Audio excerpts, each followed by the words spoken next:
बाढ़ की खबर आप देख रहे हैं अपना उत्तराखंड में। मैं आपके साथ कंचन डोगरा। और आइए सबसे पहले आपको बताते हैं चमोली की खबर, जहां पर चौखंबा ट्रैक पर लापता हुए 2 विदेशी महिला पर्वतारोही का रेस्क्यू कर लिया गया है। जो ऑपरेशन 3 दिन से लगातार जारी है, उस पर सफलता मिल चुकी है। कल देर रात चौखंबा गए दूसरे ट्रैकर्स के दल ने दोनों विदेशी ट्रैकर्स का रेस्क्यू किया है। फ्रांस की ये 3 ट्रैकर्स ने इन्हें बचाया, जिसके बाद दोनों विदेशी ट्रैकर्स को चौखंबा बेस कैंप लाया गया।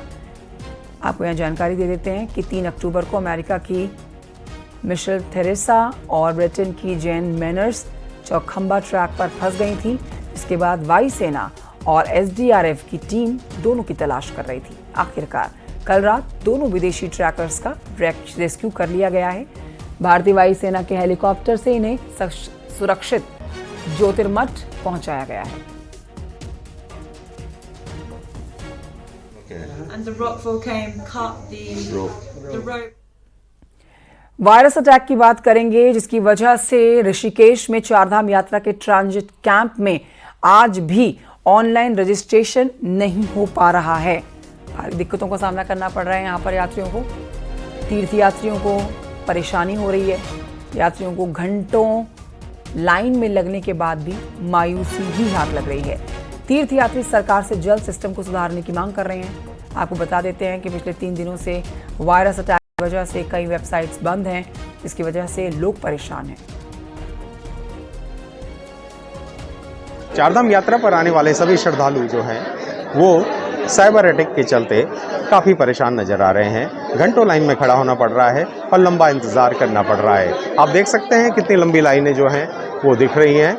ऑनलाइन रजिस्ट्रेशन में पूरा सर्वर बंद चल रहा है। वहाँ इतनी लंबी लंबी कतारें लगी हुई लाइनें में। अब बताइए, इतना दूर ट्रेवल करना है, 3 घंटे 4 घंटे यहाँ लग जाएंगे, तो हम कब पहुँचेंगे और कब दर्शन करेंगे। देहरादून से बड़ी खबर, जहां पर वायरस अटैक की वजह से अभी भी सरकारी वेबसाइट्स ठप पड़ी हैं। सीएम पुष्कर सिंह धामी इस पर खासे नाराज हैं।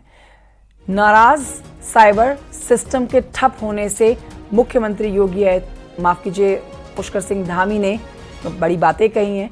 सीएम धामी ने चेतावनी दी है कि सोमवार तक सरकारी आईटी सिस्टम ठीक हो जाना चाहिए। सीएम ने कहा है कि सोमवार तक सभी वेबसाइट्स में काम शुरू हो, यह सुनिश्चित किया जाए, दोबारा इस तरह की लापरवाही ना हो। इस पर मुख्यमंत्री पुष्कर सिंह धामी ने साफ कर दिया है। इंफॉर्मेशन टेक्नोलॉजी डेवलपमेंट एजेंसी को निर्देश दिए गए हैं मुख्यमंत्री धामी की तरफ से कि टेक्निकल लापरवाही पर सख्त एक्शन हो। सीएम धामी ने कहा है कि जल्दी साइबर सिक्योरिटी पर टास्क फोर्स बनाई जाए, डेटा के लिए डिजास्टर रिकवरी सेंटर बनाए जाएं।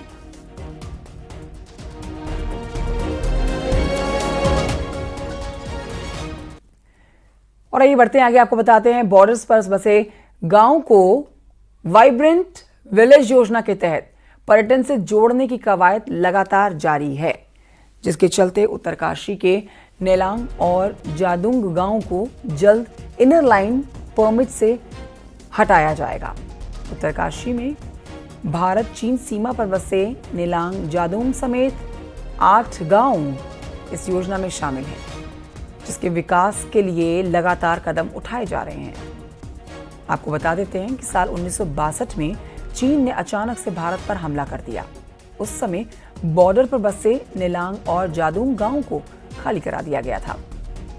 इसे बॉर्डर इनर लाइन घोषित किया गया था, जिसके बाद से वहां के लोगों की आवाजाही बंद थी, लेकिन अब इनर लाइन परमिट से नेलांग और जादुंग को हटाया जाएगा।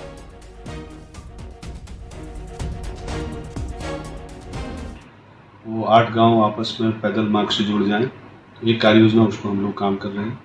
और अभी वाइब्रेंट विलेज हमारा एक बहुत ही शानदार प्रोजेक्ट है और महामहिम राज्यपाल उत्तराखंड जी के आने के बाद और हमें उससे बल मिला है, हमें उससे मोटिवेशन मिला है। उधम सिंह नगर से खबर, जहां पर किच्छा में प्रशासन ने अतिक्रमण के खिलाफ कार्रवाई की है। प्रशासन की टीम ने बकपुर चाचर में 207 एकड़ सरकारी भूमि से कब्जा हटाया है। पिछले 3 दिनों में उधम सिंह नगर में प्रशासन 354 एकड़ जमीन से अतिक्रमण हटा चुकी है।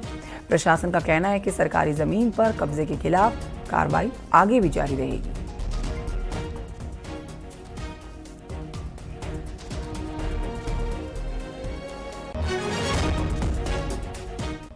मसूरी में प्रतिबंधित प्लास्टिक बैग के इस्तेमाल को लेकर नगरपालिका परिषद और व्यापारियों के बीच में नोकझोंक हो गई है। नगरपालिका की टीम ने पिक्चर पैलेस से लडौर बाजार तक प्रतिबंधित प्लास्टिक के इस्तेमाल और अवैध कब्जे के खिलाफ कार्रवाई की, लेकिन इस बीच लोकल व्यापारियों ने इसका विरोध किया।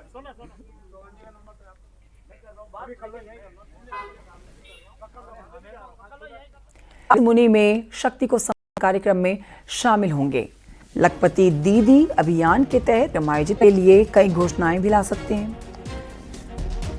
कार्यक्रम में बीजेपी के प्रदेश अध्यक्ष महेंद्र। उत्तराखंड में दिसंबर में निकाय चुनाव होंगे और चुनाव के लिए सरकार तैयार है। शनिवार को यह बात संसदीय कार्य मंत्री प्रेमचंद अग्रवाल ने प्रवर समिति की तीसरी मीटिंग में कही। उन्होंने कहा, साल 2018 की तरह 2011 की जनगणना पर ही चुनाव होंगे। हाईकोर्ट को 10 नवंबर से पहले इसकी जानकारी दे दी जाएगी। सरकार ने हाईकोर्ट में 25 दिसंबर से पहले चुनाव की बात कही है। वहीं निकाय चुनाव में ओबीसी आरक्षण को लेकर प्रवर समिति की तीसरी बैठक शनिवार को हुई, उसी में फैसला हुआ। हमारा कमिटमेंट था कि हम चुनाव निकाय के कराएंगे। उसको लेके समिति ने भी आज अपना मंतव्य स्पष्ट किया कि 2011 की जनसंख्या के आधार पे जिस प्रकार से 2018 का चुनाव हुआ था, उसी आधार पे हम लोग ये चुनाव भी कराएंगे। भू कानून की बात करेंगे। भू कानून की तरह ओबीसी आरक्षण का फायदा भी सिर्फ उत्तराखंड के लोगों को मिले। कांग्रेस और बीजेपी यही चाहते हैं। यही वजह है कि निकाय चुनाव 2011 की जनगणना पर कराने पर सहमति बनी है, ताकि ओबीसी के नाम पर कोई बाहरी उत्तराखंड का फायदा ना ले सके। रिपोर्ट देखिए।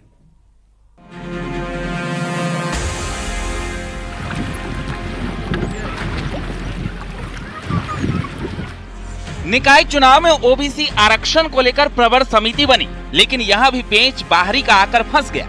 ओबीसी आरक्षण के नाम पर कहीं उत्तर प्रदेश का ओबीसी चुनाव न लड़ जाए और उत्तराखंड के ओबीसी को फायदा न मिल पाए, इसी डर के चलते ओबीसी आरक्षण वाली प्रवर समिति ने साल 2011 की जनगणना के आधार पर ही चुनाव कराने का फैसला लिया है। उत्तर प्रदेश से सटे उत्तराखंड में कई बाहरी लोग ऐसे हैं जो यूपी में ओबीसी है, पर उत्तराखंड में रहकर यहाँ भी ओबीसी सर्टिफिकेट बनाकर फायदा ले रहे हैं। संसदीय कार्य मंत्री प्रेमचंद अग्रवाल के मुताबिक उत्तराखंड में शिक्षा, राजनीति और संस्कृति को देखते हुए इस पर सोच समझकर ठोस फैसला लिए जाने की जरूरत है। ये कोई छोटा इशू नहीं है, बहुत बड़ा इशू है। बहुत व्यापक इस पर चर्चा होनी है, वृहद इस पर चर्चा होनी है। हमारे यहाँ का जो ओबीसी समाज जिसकी आप बात कर रहे हैं, उन सबके हित के लिए, राज्य हित के लिए हम प्रवर समिति जल्दी में नहीं है।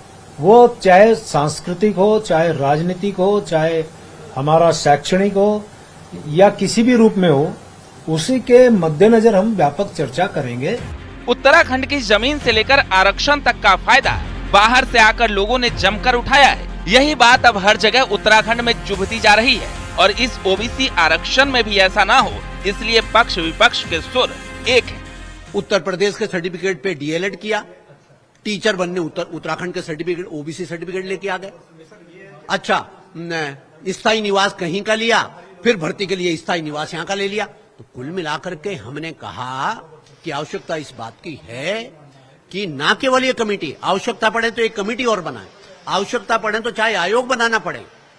मेरा ये दृढ़ मत है कि बाकायदा सरकार को बहुत सख्त गाइडलाइंस सरकार को जारी करने के लिए, सरकार को बहुत सख्त गाइडलाइंस ओबीसी के सर्टिफिकेट जारी करने के लिए करनी पड़ेगी। हमारी ये चिंता है जो बॉर्डरों पर लगे हुए, जैसे उत्तर प्रदेश बॉर्डर से हैं या और अन्य बॉर्डरों से लगे हुए एरिया हैं, वहां पे बाहरी लोगों का जिस तरह से वहां पे बढ़ रहा है, उस पे जो है चिंता है कि ताकि बाहरी लोग दो जगह का जो है आरक्षण का फायदा न लें। अभी डीएलएड के पेपर हुए थे तो उसमें भी काफी बच्चों का फोन आ रहा था कि उन्होंने कहा उत्तर प्रदेश में भी इन्होंने ओबीसी के उस पे जो है डीएलएड किया है और उत्तर प्रदेश में भी जो है ये उसके पेपर दे रहे हैं। तो इस तरह का न हो, हमारी चिंता उत्तराखंड को लेकर है। कुल मिलाकर चिंता उत्तराखंडियों के हक पर पड़ रहे डाके को लेकर है, जहां उत्तर प्रदेश और दूसरे राज्यों के लोग नौकरियों में ओबीसी का फायदा ले रहे हैं, तो उत्तराखंड के ओबीसी हाथ मल रहे हैं। यही वजह है कि उत्तराखंड के ओबीसी की सही पहचान की मांग उठ रही है, ताकि नौकरी से लेकर चुनाव में उसे अपना हक मिल पाए।